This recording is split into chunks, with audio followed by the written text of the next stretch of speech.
Good evening, and welcome to tonight's John A. Widtsoe Foundation virtual conversation, Church History and the World, the Book of Commandments. Our guest this evening is Robin Jensen, Associate Managing Historian for the Joseph Smith Papers in the Church History Department of the Church of Jesus Christ of Latter-day Saints. I will introduce Dr. Jensen more fully in a moment, but before that, I would like to mention a couple of other events that are coming up. From June 18th to 19th, 9 a.m. to 5 p.m. Eastern Time, there will be a New Testament Comparative Passages Interfaith Dialogue Project at the Museum of the Bible that is being sponsored by the John A. Widtsoe Foundation. Foundation has organized a series of interfaith Christian dialogue events that focus on the teachings of the New Testament.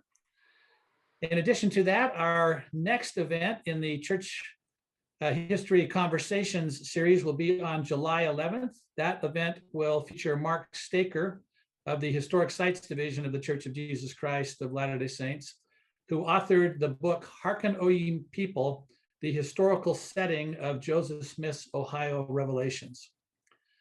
I also want to remind you that previous conversations, including last month's with Dr. Alex Baugh of Brigham Young University on the Missouri Latter-day Saint experience, are available at the John A. Widtsoe Foundation website, www.widtsoefoundation.org. We'd also like to remind you of the format for these conversations. We will begin this evening with a conversation between Dr. Jensen and me. I will pose questions to him to initiate the conversation and move it along. Meanwhile, we invite you as audience members to craft your own questions, which we'll begin addressing about half or 2/3 of the way through the hour. You could submit your questions to us on the program through the question and answer tab that's at the bottom of your screen. Now let me introduce Dr. Jensen in more detail. Robin Scott Jensen is an associate managing historian for the Joseph Smith Papers, and he co-edited the first 5 volumes in the Revelations and Translations series of the papers, volumes that were published between 2009 and 2021. He specializes in document and transcription analysis. He is also a member of the Church History Department editorial board. In 2005, he earned an MA degree in American history from Brigham Young University, and in 2009, he earned a second MA in library and information science with an archival concentration from the University of Wisconsin-Milwaukee. In 2019, he completed a PhD in history at the University of Utah. He has published several articles and edited documents and has presented papers at various scholarly conferences. I attended one of those conferences over the weekend and heard Dr. Jensen give an excellent paper. And as one who's been privileged to know him for many years, I will say that one thing I find particularly strong about his work is the way he combines the skills of a historian with those of an archivist. Welcome this evening, Robin. Thank you. It's good to be with you. Let's begin our conversation with a defining question. What is the Book of Commandments? Well, the Book of Commandments was the first published scripture that was not the Book of Mormon. So the Book of Mormon, of course, was published in 1830. The church proselytized with that book, the book of scripture. And during that translation period, during the early formative years of the church, Joseph received many revelations. Eventually, they compiled those revelations and published them. We know that today as the Doctrine and Covenants, but actually the very first iteration of that was the Book of Commandments. And it was done 3 years after the founding of the church. And as we'll get into it, there was some problems publishing that work. And so they published the second edition of the Revelations called the Doctrine and Covenants. It's a fascinating story, and I wish we had 5 hours to talk about it because it's really, really interesting. So we're used to that title, Doctrine and Covenants, but it originally was called a Book of Commandments. Why? So Joseph Smith received these revelations, and through the first several revelations, they seem to use the word commandments. And this made sense. Some of those early revelations were, hey, Oliver Cowdery, you need to go preach. Hey, David Whitmer, listen to the voice of the Lord. Martin Harris, you need to pay for the publishing of the Book of Mormon. So these were commandments. They were words of God telling these early believers what they needed to do. Only, in this kind of transitionary period did they begin to be called revelations. But by the time that they were compiled into a single book, the book title was, this was a manuscript book. That book title was titled by John Whitmer, A Book of Commandments and Revelations. And so it was around 1831-32 where they were making this transition. But in 1833, they went with this title, Book of Commandments. So this conversation is being sponsored by the John A. Widtsoe Foundation, which likes to focus on the global church. When the church was small and someone could just approach the prophet and ask for a commandment, that was one thing. But today, of course, the church is moving into a global position with members all over the world, every inhabited continent, including we do have church services in Antarctica during the summertime. So if I'm someone who's living in, say, Estonia or in Paraguay or even in Antarctica during the summertime, how do I get a commandment the way these early saints did? Is there still a way to do that? It's interesting. I would say yes and no. Certainly, you don't have the chance to go down the road and knock on the prophet's door and say, "Hello, I'd like to know what I need to do. Can you receive a revelation for me?" However, we have, I don't know how much to get into it, but there does seem to be an early shift in the revelations. If you look at the pattern of the Doctrine and Covenants, some of those earliest revelations were given to individuals. But then at a certain point, we start to receive, Joseph starts to receive revelations for the church as a whole, multiple individuals, a group of elders or the entire church. And what replaced kind of that personal revelation was the patriarchal blessings that were given to the individual members. And so I would say, and I would encourage church members to view those patriarchal blessings as kind of those early personal revelations, that if you prayerfully approach your bishop and then prayerfully receive that patriarchal blessing, it is in a way similar to those earliest revelations. The difference, of course, is that no one's going to compile those and publish them for the entire world to see. Excellent. So when these commandments and revelations were first given, how were they recorded? It's this. You mentioned the paper that I gave over this weekend. This is the one this is what I talked about. It seemed to be a really spiritual event. Individuals would gather together, sometimes I would imagine prayerfully, though we don't have a lot of detail, but they would gather together. They would discuss a question. Joseph Smith would understand the question, and then he would begin dictating the revelations. We have some of the earliest revelations seem to have been received through a seer stone, or what he would call a Urim and Thummim, which is similar to the Book of Mormon translation. Later, he seemed to have stopped using that instrument, but regardless, he began dictating the revelations, and a scribe would listen to those words. Apparently, it went fairly slow so that they could write it out in longhand. And then when the scribe wrote out a sentence, that scribe would then read back to Joseph the words. And so if you kind of imagine yourself in this room, we do know that there were sometimes witnesses present to these events. So if you were sitting there kind of leaning against the wall, hearing this or observing this, you would see Joseph reading to the scribe and then the scribe reading back to Joseph. And it's kind of this, the first time that you heard, or the first time you were able to hear these revelations was in hearing it. You weren't reading it. And so once they were written down and checked for accuracy, then they were copied to various individuals. As members of the church were baptized, they came and made copies. So we have an example. Edward Partridge was living in Kirtland. He came to New York to investigate all these stories that he heard about. And part of that investigation, he must have read the Book of Mormon, but he also made copies of various revelations. And so you could imagine nowadays, if we had to make copies of every single church message, that would be quite taxing on us. Thankfully, the technology has improved since. We're able to share almost instantly these spiritual messages from church leaders. So is there a copy of all of those revelations, a manuscript copy? You know how to ask me the painful questions, Rick. Unfortunately, there's not.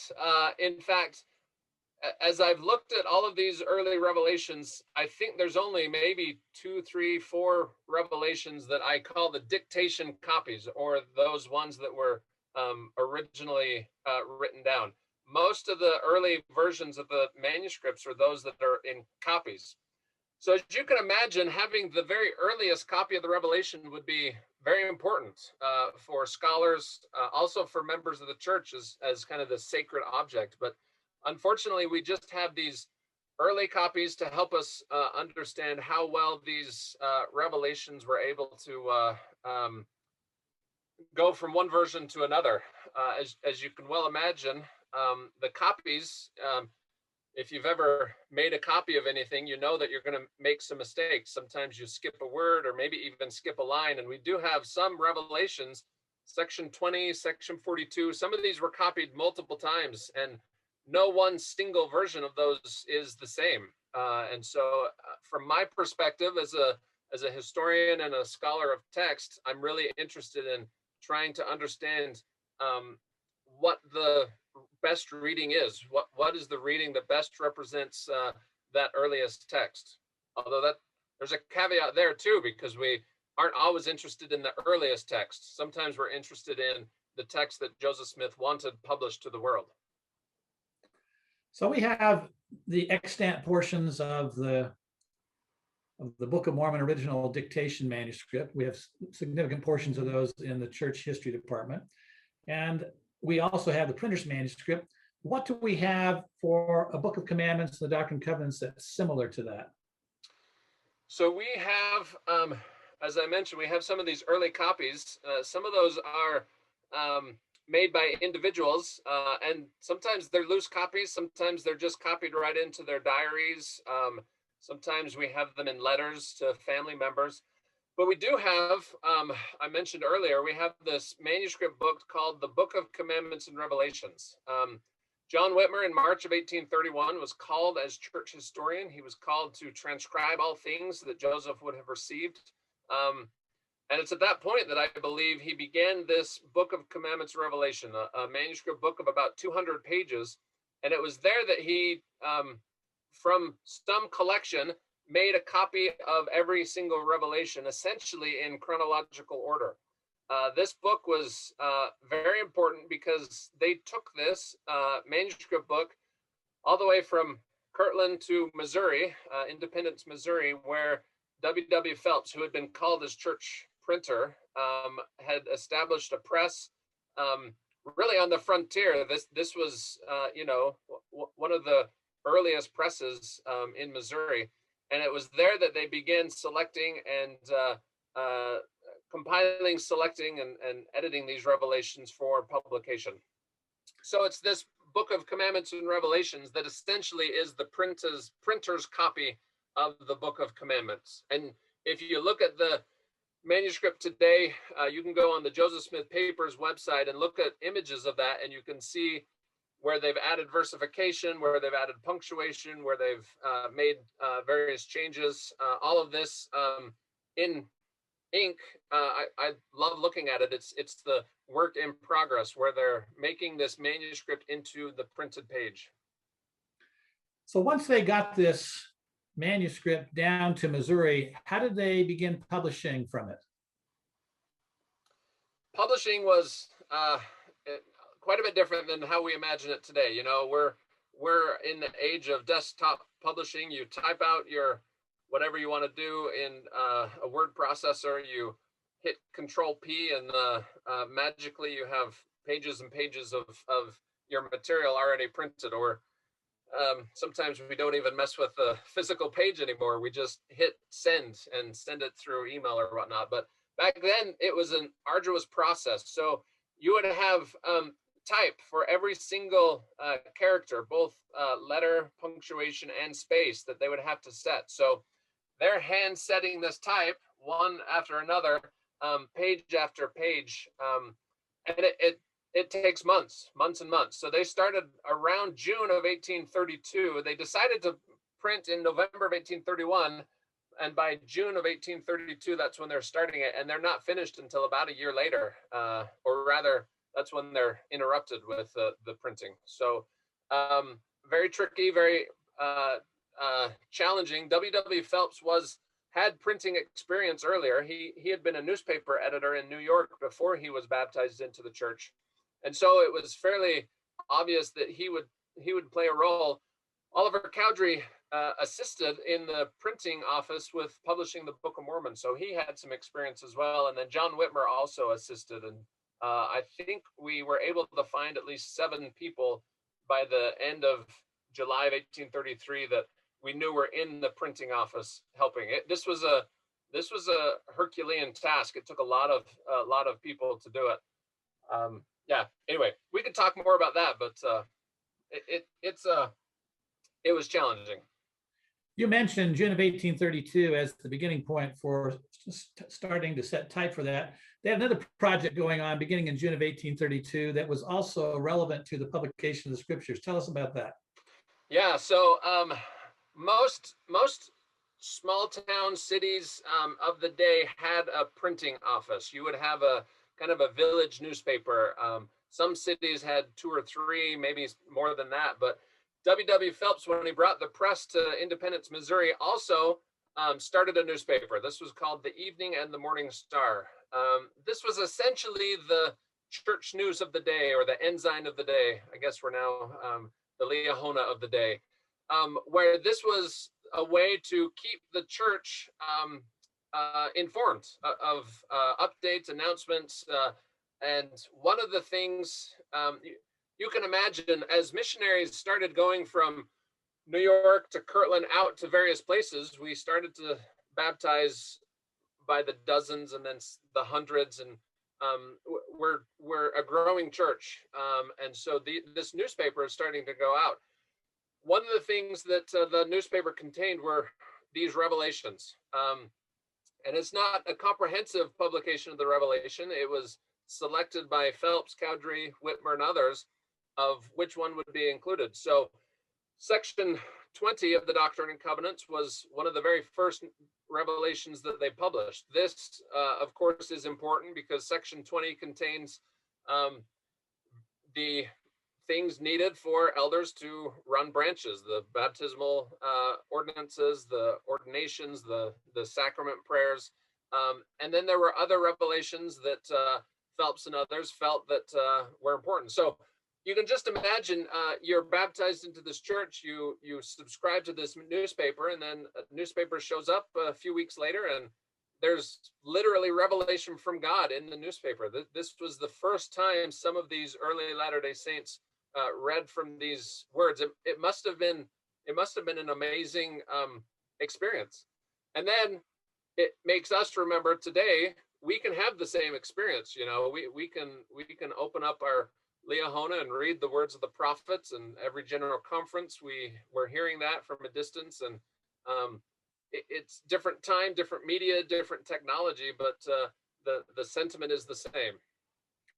You make an excellent point there, and in your paper that you gave over the weekend, you talked about Revelations being a group experience. And of course, we're not with Joseph Smith at the time, but we are with the prophet, seers, revelators, and other speakers who participate in General Conference. So we can have our own group experience by attending or listening to General Conference. So you make an excellent point there. Yeah, and growing up in the church, it's very obvious that different people can get different things out of General Conference. There have been times in my past where General Conference, I didn't get as much out of it. But if I put more spiritual thought and prayer into it, then I tended to get more out of it.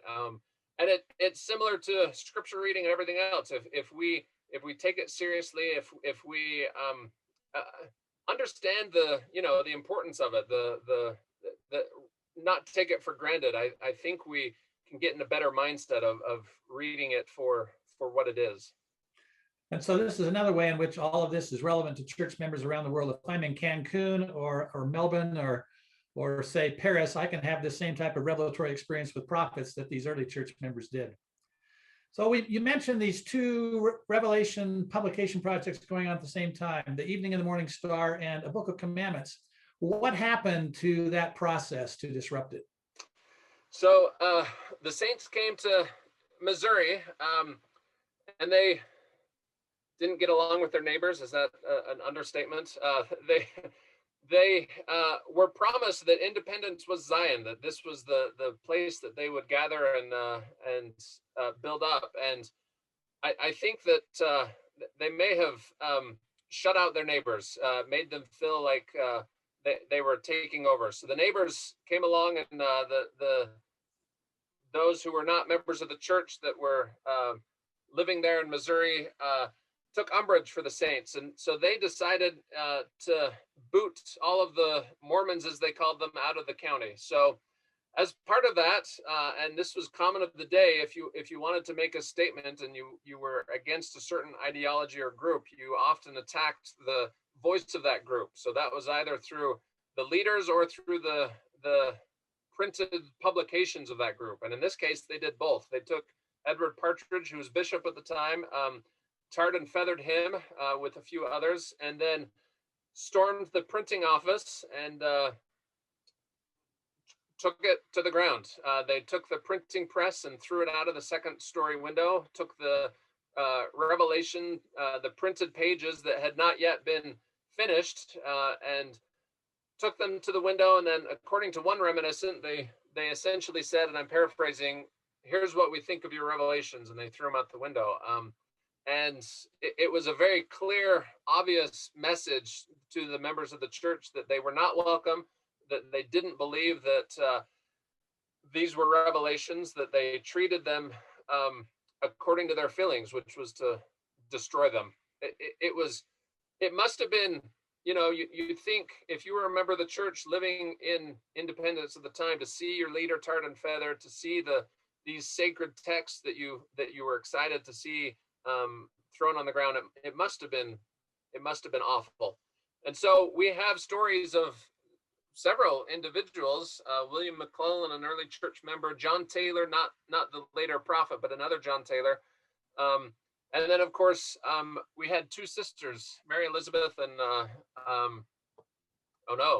the Rollin sister, Carolyn. Yeah, they went through and gathered up as many pages as they could. And we, of course, have the Rollin sisters' memory that they went and hid in the cornfield and escaped from the mobs.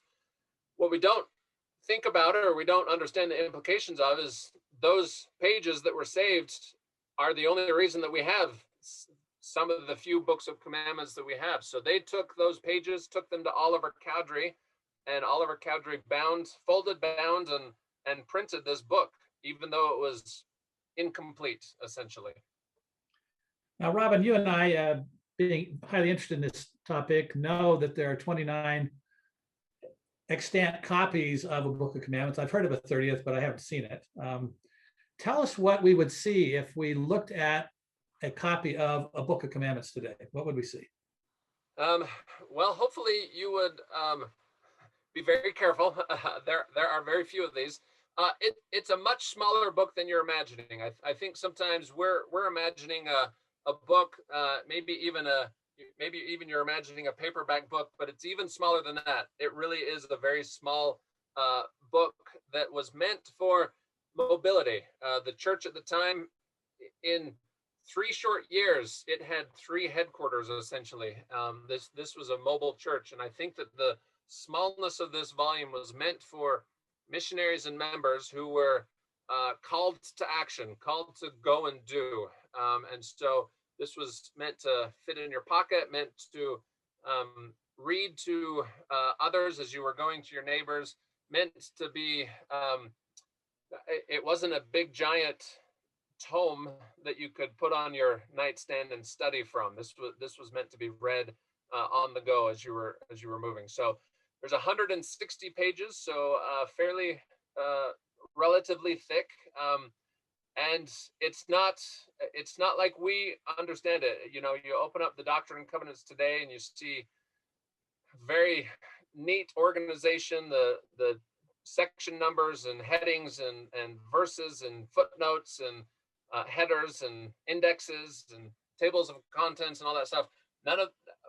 Some of that's in the Book of Commandments, but not much. And this is the first time these revelations are published. So we have a title page, a Book of Commandments for the, actually, let me pull it up so that I can actually read what it says. The title page itself, a Book of Commandments for the Government of the Church of Christ, organized according to law on the 6th of April, 1830. And then the place of publication is Zion, of course, which is also known as Independence, Missouri, published by W.W. Phelps and Co., 1833. There is no introduction. There's nothing that says this is what this is. So as I look at it, this was really kind of meant for members of the church who already had that context of what this is. It starts out with chapter 1, and there are verse numbers, but they're quite a bit longer than the verse numbers we're used to. They're not the same verse size. So if you had a favorite section of the Doctrine and Covenants, you would have to go hunting because it's not even the same chapter numbers. So we've published on the Joseph Smith papers some helpful charts that help you understand if you're interested in looking at section 4 of the Doctrine and Covenants, then you would need to look at chapter whatever of the Book of Commandments, and I don't even remember. So anyway, what else can we say? Oh yeah, Rick, you have some replicas there. Here's a couple of common replicas, and the video might distort it. Actually, they're about the same size. Those of you who serve missions or have interacted with missionaries, they're about the same size as one of those white missionary volumes that fits in your pocket when you're a missionary that lists the various rules. They're thicker, as you can tell by the sides of them, but they're about that size in terms of their format. Now, if I were looking at an original or a replica that has not been added to, what would I see at the end of the volume and why?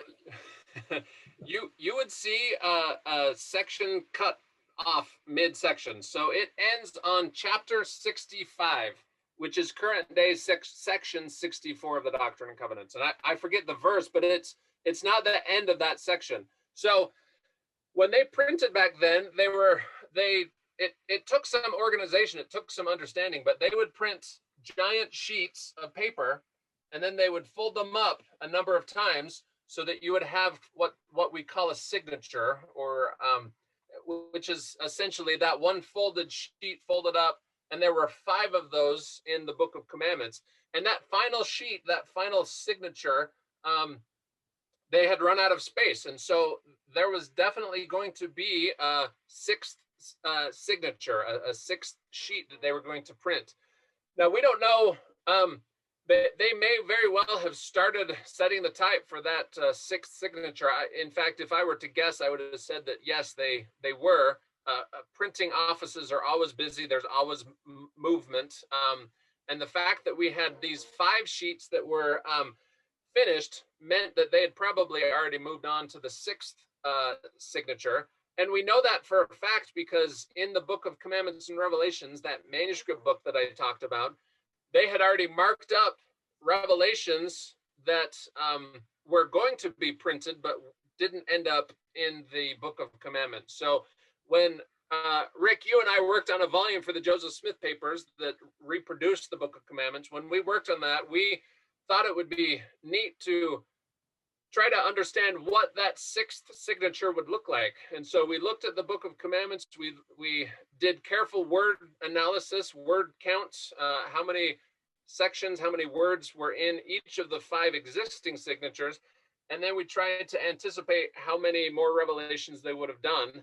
And it's a guess. We don't know for sure, but we ended with the appendix that had been received earlier that in 1831. And yeah, it as I say, it's a guess, but I think it's a good guess that they probably would have ended with that 6th signature, and not just with Revelation, but also I think they would have had a witness, a testimony of witnesses So the Book of Mormon, of course, was there were 3 and 8 witnesses that signed their names to testifying to the truthfulness of the plates and the stories of angels and whatnot. There's a similar signed statement in the Revelation book of Commandments and Revelation, signed by a variety of early church leaders, and that the 3 and 8 witness statement was at the back of the book in the first edition of the Book of Mormon, and I think similarly that statement would have been published with the Book of Commandments. Would have been fun to see that finished. So if members of our audience want to see that work that you talked about that projected what would have been in that 6th signature, where can they go today to find that? Yeah, so they can go to the Joseph Smith Papers website, josephsmithpapers.org, and there is what's called the Revelation and Translation Series tab. They can go exploring there. You can see what the Book of Commandments looks like. You can see the Book of Commandments and Revelations, and you can also see that 6th signature, the transcript of that. So since this project was never finished, and since there weren't a lot of copies to distribute to people who wanted them, what happened next to get the Revelation available? So there were some copies sold. John Whitmer had a day book in his possession, and he had a number of copies. He sold, I think, about 5 or 6 of them for 25 cents. So if I had a time machine, the very first thing I would do is go back to John Whitmer and buy them out. I'd buy every copy of them. So, but the problem still remains. The church did not have a full collection of Revelations, and so they nearly immediately began work on publishing these Revelations. So when things settled down, when they were able to move the saints from Independence into elsewhere in Missouri, the saints at Kirtland made efforts to publish the Revelations. And they finished that in 1835. That's where we have the first edition of the Doctrine and Covenants. And things had changed quite a bit between 1833 and 1835. Whereas the Book of Commandments was largely chronological, the 1835 Doctrine and Covenants the Revelations were arranged topically. They changed other things about that that first edition of the Doctrine and Covenants. They made changes to some of the Revelations, and we can talk about that a little bit later. But one of the biggest things you'll notice about that first edition of the Doctrine and Covenants is implied in the title. We hear Doctrine and Covenants and we think of these Revelations, but that first book, that first volume, had 2 parts of the book. They had the doctrine, which was the lectures on faith, and then they had the covenants, which were the Revelations. And so when the lectures on faith was removed from the Doctrine and Covenants in 1921, they decided to retain the title Doctrine and Covenants. But actually what we have is the Book of Covenants, but that sounds a little weird to our ears today. So let's jump into that question about changes in the Revelations over time. So we have the earliest manuscript that we can find. We have the Book of Commandments and Revelations, a manuscript volume that was basically the printer's manuscript for Book of Commandments. We have the commandments as printed early in the newspaper of the church, the Evening and the Morning Star. We have a Book of Commandments. We have a reprint of the Evening and the Morning Star as Evening and Morning Star in Kirtland. And we have the Doctrine and Covenants. Tell us about the changes that occur over time there and why. So I read the title page of the Book of Commandments, and I hope you picked up on one passage. It's the Book of Commandments for the government of the Church of Christ. This book was really meant to assist leaders of the church and members of the church in regulating their activities, their movements. We have today what's called the Handbook of Instructions, the essentially this guidebook for leaders and others who are appointed to have roles within the church, and that's continually updated. We hear, it seems like every other month, that there's an update to that volume. And so Joseph Smith and others in the early church viewed these revelations similarly. They were meant to guide the church. And as you can imagine, the early years of the church, well, really, in all of church history, we're making lots of changes. We're led by revelation, and because of that, we have lots of changes. But you can imagine that a church member baptized into the church in 1830 and a church member baptized into the church in 1835 are going to have two different experiences. In 1830, we have those leading the church, essentially first and second elder. We have priests, teachers, maybe deacons, although deacons may have been done later. We don't have any quorum of the 12 apostles. We don't have any 70. All of these officers, no first presidency. All of these bodies, quorums, officers are instituted line upon line, precept upon precept, as Joseph Smith received additional revelation. And so if you have a revelation dated in 1831 that talks about the government of the church, and it doesn't mention first presidency, or it doesn't mention apostles, or it doesn't mention some of these other things, then it stands to reason, and it makes sense that Joseph Smith and others would say, oh, people are going to read these revelations. They're going to need up-to-date information. And so we have a number of revelations that have been updated for a more modern church. And it's a little funny to think that there's so much changed between 1833 and 1835, but it was breakneck pace in the early church, where there was just so much going on, so much changing happening. So it it must have been a full-time job to try to keep up with all the changes that were happening. I think that's a very interesting perspective on Revelation that the members of the church need to understand. In particular, the idea that Revelation is continual, and therefore the printed revelations are dynamic. They're not static. They can change over time. A lot of people have this concept of Revelation, this idea of the word of God being recorded on tablets of stone, and then it never changes thereafter. But even that, according to Joseph Smith, is not accurate, because Joseph Smith lets us know that there's an original set of tablets, then those are destroyed. There's a second version of the tablets, and then of course we have everything that happens after that helps to reflect on those tablets, and even a reproduction of the 10 commandments that occur in Joseph Smith's Revelation. So Revelation in the church and the restored church is dynamic. Let's talk for a minute about the other differences between the Book of Commandments and the Doctrine and Covenants in terms of additional revelations. What revelations were added between 1833 and 1835? Yeah, so of course we have the revelations that were received between 1833 and 35, but there were also some revelations that weren't available to the early Latter-day Saints in Missouri that had been updated for, or rather that had just come on the scene. So I believe that it's section 17 that was a personal revelation given to, oh boy, I'm not remembering who it was, one of the early Latter-day Saints, and it's not 17. This is why I'm a historian. I deal in the grand narratives. I don't worry about details. No, I do worry about details. I just need them in front of me. But there's one particular revelation that was missed. And the reason I think it was missed is because that individual that received the revelation made a copy or took the original dictation, and they didn't have it in Missouri. And so when they got to Kirtland in 1835, and they were trying to add more revelations to it, this individual, I think, came and said, hey, by the way, I have this revelation. Do you want it? And I think that they said, yes, let's take it. There were some revelations that were never published.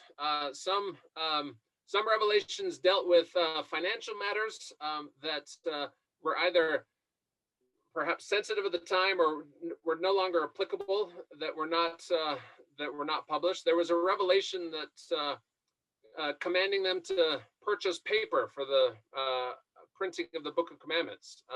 And for whatever reason, they chose not to publish that in either the Book of Commandments or the 1835 Doctrine and Covenants. So there are what we call these uncanonized revelations that are still in manuscript form. They'd never been published by the church and canonized. So it's fun to think about these early revelations. Looking at the manuscripts teaches us a lot, not just about the early form of the revelations and the ways that they changed, but also just the ways that the early saints treated these sacred texts, and that some of them weren't seen as necessary to publish to the world. It's time to jump into our audience questions. And one of the questions relates very much to what you just said. I think you've at least partially answered it. And here's what's written. Approximately how many documents verified, believed to be revelations dictated by Joseph Smith have not been included in the Book of Commandments, Doctrine and Covenants, or were later removed? How have Latter-day Saints historically viewed these other revelations? As binding as the compiled canonized scriptures, as extra-canonical or apocryphal, as even non-canonical? And while this may be more theological than historical, do you have any suggestions on how contemporary Latter-day Saints might understand or view revelation documents that are not included in our current scriptures? That's a big question. And I think it's important so we on the Joseph Smith papers have compiled all of the known documents of Joseph Smith. We've done our very best in trying to track down every letter, sermon, everything that he did, and that included the revelations. And so we've published both the canonized and the uncanonized revelations. So if you go to josephsmithpapers.org into the documents tab, you can see chronologically all of those documents. Or we also have various tables that help us identify those revelations that have been published and those that have not. And I don't know off the top of my head how many there are, but it's the vast majority of the revelations that have been published. So we're not talking about even dozens of uncanonized revelations. There's probably about 10, 12, 15, Rick, correct me if I'm wrong, but it seems about that in that ballpark that we have that are uncanonized. I think that I, as a historian, of course, am interested in understanding and reading about these uncanonized revelations. But I think today, contemporary Latter-day Saints, members of the church today, can also find value in some of these revelations. These were words of God to the early church. And for some reason that the early church felt that these particular revelations weren't necessary to be published. But I've read through all of these revelations and I've found great power and spiritual strength in them. But it helps to understand the context in which those revelations were given, so that I don't misread the revelations or go beyond the mark, as it were. But that can be said of every revelation in the Doctrine and Covenants. I think that if we're divorcing the text from the context, the historical context too much, then I think we do damage to that text. I find great comfort and it spiritually sustains me to understand the history of our scriptures, not just the Doctrine and Covenants, but the Bible, the Book of Mormon, the Pearl of Great Price. That these are texts that if we read with it through a historical lens, I believe that we can find great worth in them. Thank you, Robin. Related to the question of canon, we're jumping ahead a little bit, of course, on this. Since the Book of Commandments was not completed, but the Doctrine and Covenants first edition was in 1835, the Doctrine and Covenants did have a formal canonization procedure. Do you want to tell us a little bit about that? Yeah, so they had a conference there in Kirtland, and we have the minutes. It's fun to read the minutes, but they essentially went through various quorum organizations in the church, and each representative of that quorum stood up and testified of the book, the Revelations, and bore witness to it being of God. And then the General Assembly voted on it and accepted it. And so, yeah, that was the canonization process. I find it interesting that, well, we could talk about canonization for quite a while, but the church, as we work through by common consent, we've voted on things, we sustain leaders, we've done that, but I found it interesting that the Book of Mormon, as far as I know, was not voted on in the early church. But then, as I've thought more recently about that, I think the vote to sustain the Book of Mormon as scripture happens when you're baptized into the church. And I think those early Latter-day Saints, when they read the Book of Mormon, believed in it, the next step in accepting it as scripture, accepting it as canon, was to be baptized into that church. And here's another related question from our audience. Was the prophet Joseph able to review some or all of the Book of Commandments before it was published? Yes, we actually have a surviving letter of him making a number of changes to one of the signature sheets. I think what happened when they printed off one of those sheets, I think they folded it up and sent it to Kirtland. So Joseph was in Kirtland, Ohio for most of the time during the printing process in Missouri. And so they did it through the mail at the time. This was probably a month-long process for a letter to go from Independence to Kirtland. But we do have one letter that we have Joseph saying this word should actually be that word, that this, making a handful, not a lot, but a handful of changes. The funny thing is that letter must not have reached Independence in time, because none of those changes were incorporated into the Book of Commandments. And so there's one copy, I think it's the Wilford Woodruff copy of the Book of Commandments, where he has gone through and marked those changes in the Book of Commandments. So yes, Joseph did review them, and it's quite likely that he reviewed the revelations when they were being copied in Kirtland, but the majority of the printing work was done in Independence, where Joseph was not there. So there was a little bit of delegation going on. So Robin, explain what happened with those who were publishing the revelations and what Joseph told them about making changes to form and not substance. Yeah, he was pretty clear, quite strict in saying these revelations should not be changed in you said the term that they should be changed in form but not substance, which I interpret to mean there might be some wording changes that they can do, maybe some terms here and there that can be changed, but don't change the meaning behind it. Joseph had some issues with Oliver Cowdery and Revelations. Oliver Cowdery wrote a letter quite famously to Joseph Smith early in the church's history and told Joseph that he needed to change the wording of a revelation. And Joseph wrote back saying, no, I don't think so. You need to understand what's going on. I'm the prophet. I'm the one that has the final say on this. So I think Joseph may have been casting his mind back on that experience to just remind Oliver Cowdery and others that, hey, these revelations, I received them, I dictated them, and they need to be in essentially the substance that they came to you with. So here's a question that's actually more complicated than it sounds. How many copies were published? You want to talk about the original plan, the secondary plan, and what actually happened at the end? Yeah, so in 1 November 1831, they had a conference where they decided to publish the Book of Commandments. This is about the time when the section 1 was received and section 133 was received, so the preface and the appendix. And at that conference, they had high expectations. So they voted to print 10,000 copies. Now, this maybe might not sound like a lot, but as a print run in 1833 in Independence, Missouri, on the frontier of Western United States, this was an astronomical number. I honestly don't know how they thought that they could do that much, because when all is said and done, they ended up purchasing the paper. And it really is the paper that determines how much you can print. So they purchased the paper and realized, oh, we actually can only print 3,000 copies. So that's what they decided. They went from 10,000 to 3,000.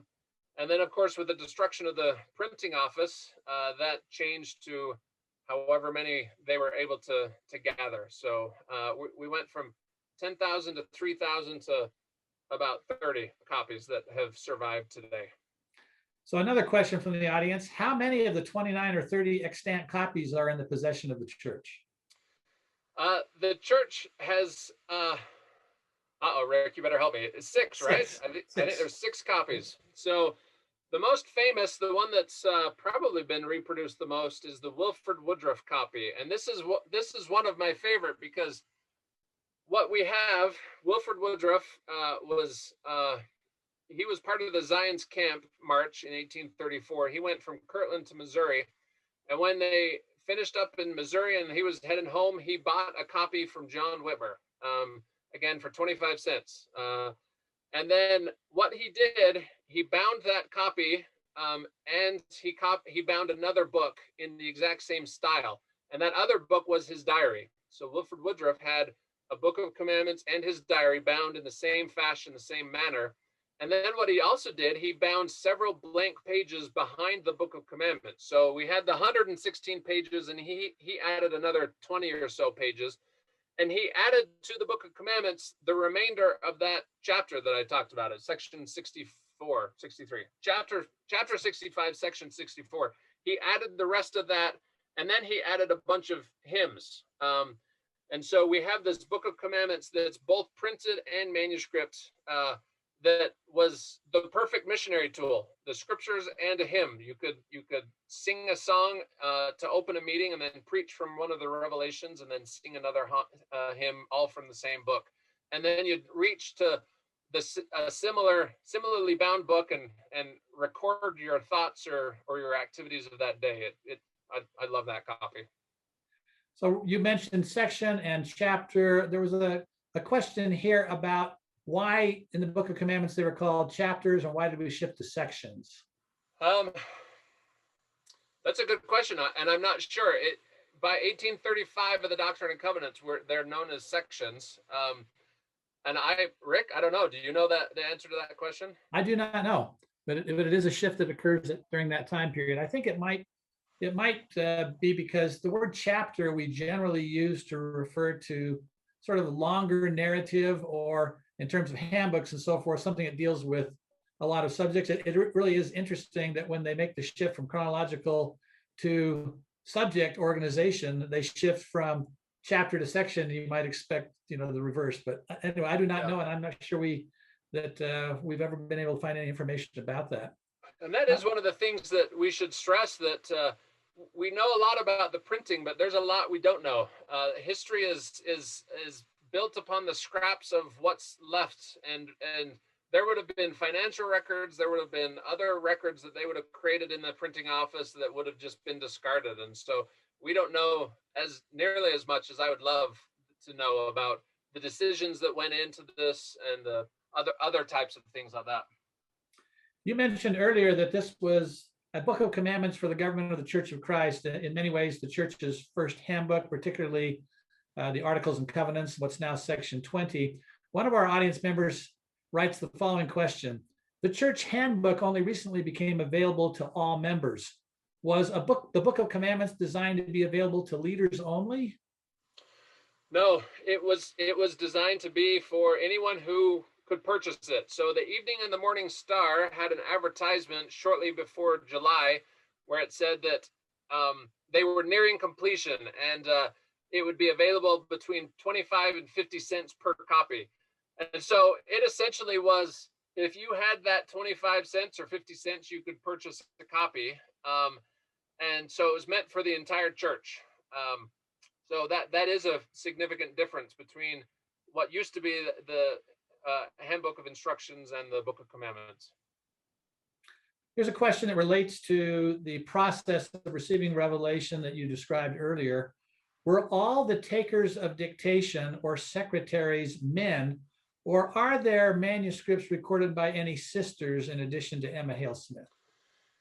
We don't have any, to my knowledge, we don't have any Revelation manuscript that's in the handwriting of a woman.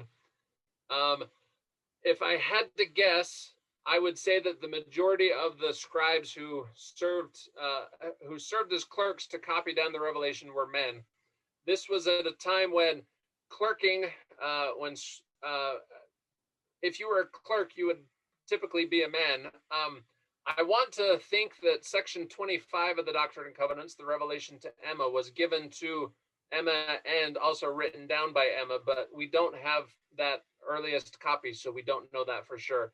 And all of the reminiscences and other evidence that we have implies that the majority of that, if not all or most of that, was done by men. Here's a question that is somewhat textual and somewhat theological and somewhat related to the process of revelation. Does Doctrine and Covenants 49:18 about forbidding to abstain from meats indicate that Joseph received the thoughts in his mind, but not the English words? since it seems the Lord would have said, biddeth to abstain, as the link to that verse now says? Kind of a complicated question. Yeah. This is a question that we don't, I don't know that I feel comfortable saying we know definitively. I think that as I've read a lot of the Revelations, I read some of the words and think, yeah, this must have come straight from the Lord, because Joseph doesn't write like this.